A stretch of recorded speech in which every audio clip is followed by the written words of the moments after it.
Hello friends, I'm glad to have you here. So what is flint knapping?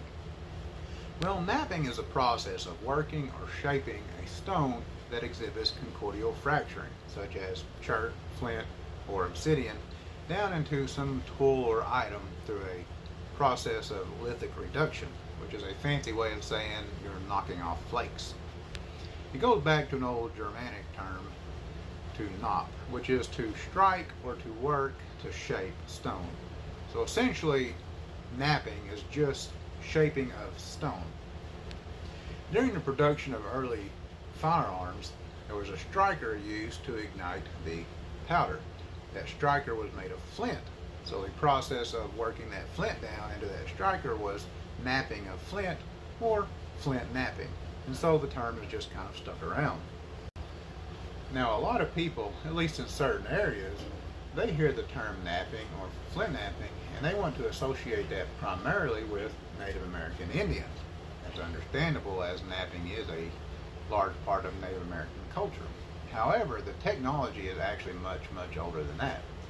In fact, the earliest evidence of people being in the Americas only dates back about 21 or 22,000 years ago. However, the oldest artifacts that have been found that exhibit knapping on them were found in Kenya, and they date back 3.3 million years ago. Now, knapping was a huge part of Stone Age culture.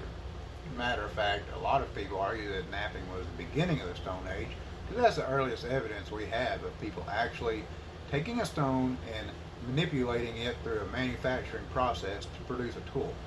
Now, these early tools were pretty rough. Just a rock with a couple of flakes knocked off, provided a sharp edge or a point that they could use to crush some bone, chop up some meat, chop up some plant fiber. It was just a really early and primitive chopping tool. Now, 3 million years is a long time to improve upon your technology. They were able to experiment with different stones and different techniques, make different tools, and just see what would work out best for them.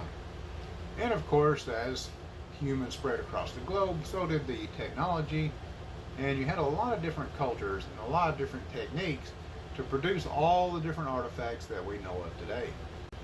So what if I want to try doing some knapping myself?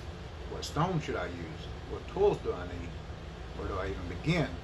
Well, these are all great questions, and I will be answering these questions and many more in a new series I'm going to be putting out about the basics of just getting into flint knapping.